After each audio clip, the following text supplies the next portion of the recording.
All quiet on the Western Front, Erich Maria Remarque, পর্ব ৮। দেখতে দেখতে কবর ভরে উঠল এই বিষে। ঠিক করলাম বাইরে বেরিয়ে পড়ব, কারণ গ্যাস গর্তের মধ্যে জমে থাকে, সহজে কর্মক্ষমতা হারায় না। কিন্তু খোলা জায়গায় ঘটে উল্টোটা, বাতাসের কারণে স্থির হয়ে বসতে পারে না, ফলে খুব দ্রুত ধ্বংসকারী ক্ষমতা হারায়। কবর থেকে বের হওয়ার জন্য সবে এক পা বাইরে দিয়েছি, এমন সময় সব কামান একসঙ্গে গর্জে উঠল। মাটির বড় বড় চাং আকাশে ছিটকে উঠতে লাগলো, আগুনের আভায় লাল হয়ে উঠল চারদিক। আমাদের পাশ দিয়ে একটা কফিন গড়িয়ে নিচে নেমে গেল।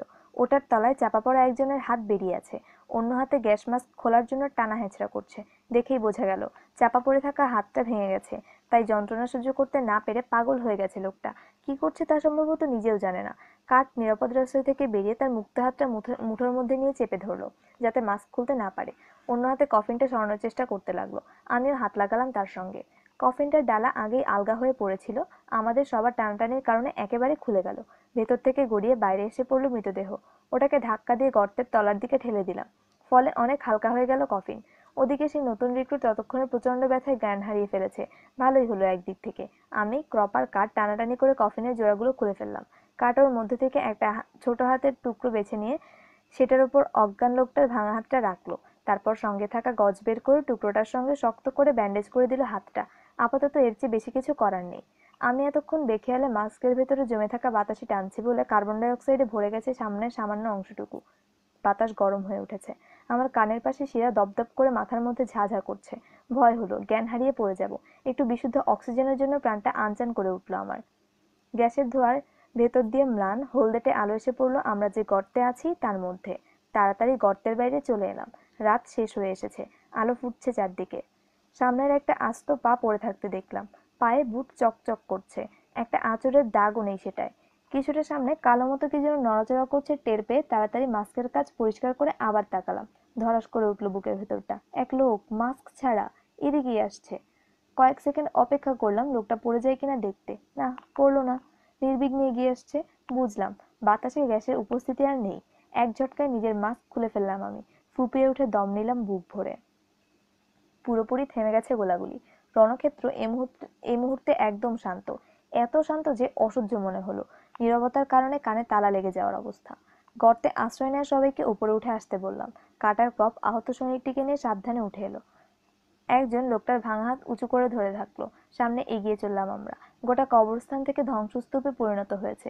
চারদিকে ছড়িয়ে ছিটিয়ে আছে ইট, ভাঙাচোরা কফিনের হাজারটা টুকরো, আর মাটির ছোট বড় চাং। বিস্ফোরণের কারণে অনেকগুলো কফিন মাটির উপরে উঠে এসেছে। ডালা খুলে যাওয়ায় ভেতরের মৃতদেহগুলো ছিটকে পড়েছে বাইরে।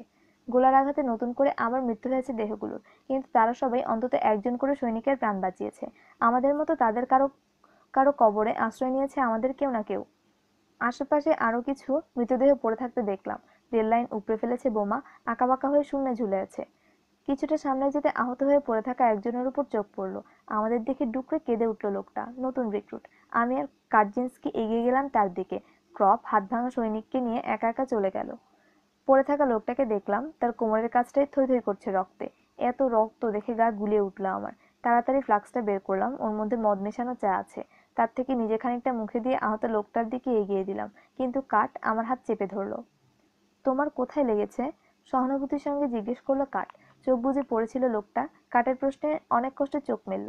এত দুর্বল যে কথা বলতে পারলো না। আঘাত কোথায় লেগেছে বোঝার জন্য তার প্যান্টের বোতাম খুলে দিলাম আমি। সঙ্গে সঙ্গে ব্যথায় চিৎকার করে উঠল সে, আস্তে আস্তে, হ্যাঁ এবার ঠিক আছে। পাকস্থলীতে আঘাত লেগে থাকলে সবচেয়ে ভালো রোগীকে কিছু খেতে না দেওয়া। এজন্যই কাঠটাকে কিছু দেয়নি। ছেলেটা বমি করছে না, এটা একটা শুভ লক্ষণ। কিন্তু একটু আগে ওর প্যান্টের তলায় যে দেখেছি, দ্বিতীয়বার তা দেখতে চাই না। মাংসের কিমা হয়ে গেছে ওই অংশটা, একেবারে মেরুদণ্ড পর্যন্ত। এরপরও যদি বেঁচে যায়, জীবনটা শুয়ে শুয়ে কাটাতে হবে ওকে।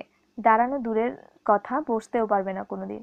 আমার ফ্লাস্কের তরল পদার্থ দিয়ে ওর কপালে একটু ভিজিয়ে দিলাম। দু এক ফোঁটা ডলে ডলে দিতে চেটে খেয়ে নিল। এতক্ষণে আমাদের চোখে পড়লো তার ডান হাতটা থেকেও সমানে রক্ত ঝরছে। 2 বান্ডিল গজ দিয়ে যতটা সম্ভব যত্নের সঙ্গে ব্যান্ডেজ করে দিল ক্ষতটা কাট। আহত হাতটাকে হালকা করে ঘিরে দেওয়ার মতো কিছু পাওয়া যায় কিনা খুঁজে দেখলাম, পেলাম না সেরকম কিছু। পরে ঠিক করলাম প্যান্টের একটা পা আর অন্তর্বাস ছিঁড়ে নিয়ে কাজটা করব। কিন্তু প্যান্ট নামিয়ে দেখি ও অন্তর্বাস নেই। ভালো করে ছেলেটার মুখের দিকে তাকিয়ে বুঝলাম এ সেই ছেলে। একটু আগে যাকে কেমারিখের মতো মনে হয় জড়িয়ে ধরেছিলাম আমি, যে ছেলেটি ভয়ে অন্তর্বাস নষ্ট করে ফেলেছিল। করুণায় মনটা ভিজে উঠল। কাট এর মধ্যে একটা মৃতদেহের পকেট থেকে আরেক বান্ডিল গজ নিয়ে এসেছে, ওটা দিয়ে ছেলেটাকে ব্যান্ডেজ করে দিল সে। কাজ শেষ না হওয়া পর্যন্ত আমাদের দিকে একভাবে তাকিয়ে থাকলো ছেলেটা। তুমি এখানে থাকো, কাজ শেষ হতে বললাম আমি, আমরা তোমার জন্য স্ট্রেচার নিয়ে আসছি। এবার মুখ খুলে ছেলেটা ফিসফিস করে বলল, না যেও না, আমরা খুব তাড়াতাড়ি ফিরে আসবো। কাট বলল, তোমার জন্য স্ট্রেচার আনতে যাচ্ছি আমরা। কথাটাও কি বুঝলো কিনা কে জানে, অসহায় শিশুর মতো ফোঁপাতে লাগলো, যেও না। কাট এদিক ওদিক তাকিয়ে ফিসফিস করে বলল, রিভলভার দিয়ে ওর যন্ত্রণা একেবারে শেষ করে দিলে কেমন হয়? ছেলেটা এমনভাবে আহত হয়েছে যে ওকে বয়ে নিয়ে যাওয়ার ধাক্কাও সামলাতে পারবে কিনা সন্দেহ। মৃত্যু না হওয়া পর্যন্ত যে কষ্টকে সইতে হবে, এখনকার কষ্ট সেই তুলনায় কিছুই না। যেখানে আঘাত পেয়েছে সেখানটা আড়ষ্ট হয়ে আছে বলে এখনো সত্যিকারের ব্যথা টের পাচ্ছে না ছেলেটা। আর বড়জোর 1 ঘন্টা দেরি, তারপরে ব্যথায় পাগল হয়ে যাবে। তারপরও যতদিন বাঁচবে প্রতি মুহূর্ত নরক যন্ত্রণায় ভুগবে। ও কষ্ট পেয়ে মরুক আর এখনই মরুক, কার কে আসবে যাবে তাতে? আমি মাথা দোলালাম, হ্যাঁ কাট, ওকে এই নরক যন্ত্রণা থেকে মুক্তি দেওয়া উচিত। কয়েক মুহূর্ত নীরবে দাঁড়িয়ে থাকলো কাট, মন স্থির করছে। এদিক ওদিক তাকালাম আমরা, বুঝলাম এখন আর একা নই আমরা। লোকজন জমে এসে পড়েছে, গোলার গর্ত আর পরীক্ষা থেকে মাথা তুলছে লোকজন। স্ট্রেচার জোগাড় করে তুলে দিলাম ছেলেটাকে। কাট আপন মনে মাথা নাড়লো, আহা বাচ্চা ছেলে। যুদ্ধে যতটা ক্ষয়ক্ষতি হবে বলে আশা করেছিলাম আমরা, দেখা গেল তার চেয়ে বেশ কমই হয়েছে। যে পরিমাণ গোলাগুলির বৃষ্টি হয়েছে সেই তুলনায় হতাহতের সংখ্যা আসলেই কম। আমাদের মাত্র 5 জন কমরেড নিহত হয়েছে, আহত হয়েছে 8 জন। দুজনের মৃত্যু হয়েছে একেবারে সঠিক জায়গায়, পুরনো কবরের মধ্যে। শুধু নতুন মাটি ফেলে তাদের কবর ভরাট করে দিতে হয়েছে আমাদের, আর কিছু না। ক্যাম্পে ফেরার পথ ধরলাম আমরা। সকাল হয়েছে, মেঘে ঢাকা বিবর্ণ সকাল। এক সারিতে নিঃশব্দে এগিয়ে চলেছি আমরা, কারো মুখে কথা নেই। যারা আহত তাদের ড্রেসিং স্টেশনে নিয়ে যাওয়া হয়েছে। একদিকে আহতরা যন্ত্রণায় চিৎকার করছে, অন্যদিকে স্টেশনের লোকজন তাদের নম্বর লিখছে আর টিকিট লাগাচ্ছে। আমরা সেখানে পৌঁছানোর আগেই মুষলধারে বৃষ্টি নামলো। 1 ঘন্টা হাঁটার পর লরির দেখা পেলাম, উঠে পড়লাম ক্যারিয়ারে। লরিতে এখন আর জায়গার অভাব নেই, ইচ্ছে মতো হাত পা ছড়িয়ে বসে যেতে পারবো। মাথার উপরে ওয়াটারপ্রুফ শিট বিছিয়ে তাতে উঠে বসলাম আমরা। বৃষ্টির বেগ বেড়ে গেছে, ওয়াটারপ্রুফ শিটের উপর পানি জমতে লাগলো। তারপর একসময় নিচে নামার পথ পেয়ে হড়হড় করে নেমে গেল। লরি চলতে শুরু করলো, ভাঙাচোরা রাস্তা দিয়ে ঝাঁকি খেতে খেতে ছুটছে। প্রচন্ড ক্লান্তিতে ভেঙে পড়তে চাইছে শরীর। অনেক সংগ্রাম করে নিজেকে খাড়া রাখলাম, কিন্তু হলো না। গাড়ির ঝাঁকিতে অল্প সময়ের মধ্যেই ঝিমানি এসে গেল। আধো ঘুম আধো জাগরণের মধ্যে আছি। লরির সামনের দিকে লম্বা আকশি নিয়ে দাঁড়িয়ে আছে দুজন, পথের ওপর কড়া নজর তাদের। যেসব টেলিফোনের তার পথের এক পাশ থেকে অন্য পাশে গেছে, সেগুলো অনেক জায়গায় এত নিচু যে অসাবধান থাকলে সরু তারের আঘাতে গলা বিচ্ছিন্ন হয়ে যেতে পারে শরীর থেকে। তাই দাঁড়িয়ে আছে ওরা। তার এসে পড়লে চেঁচিয়ে জানান দেয়, সাবধান তার। আমরা সঙ্গে সঙ্গে মাথা নিচু করে ফেলি। ওরা আকশি দিয়ে তার উঁচু করে আমাদের মাথার ওপর দিয়ে পেছনে নিয়ে ছেড়ে দেয়। বৃষ্টি ঝরেই চলেছে একটানা। হেলে দুলে ক্যাম্পের পথে ছুটে চলেছে আমাদের লরি। একটু পরপর সাবধান মানে উচ্চারিত হয়। আমাদের মাথায় বৃষ্টি ঝরছে, যারা ফ্রন্টে মরে গেছে তাদের ওপর ঝরছে, সেই বাচ্চা ছেলেটার থ্যাতলানো কোমরে ঝরছে, ঝরছে কেমারিখের কবরের ওপরেও। ঝমঝম করে ঝরছে তো ঝরছেই। কাছেই কোথাও বিকট শব্দে একটা শব্দ শুনতে চমকে উঠলাম। প্রতিটা স্নায়ু টান টান হয়ে উঠল। গাড়ি থেকে লাফিয়ে নেমে যাওয়ার জন্য প্রস্তুত হলাম, তবে না, আর কিছু ঘটল না।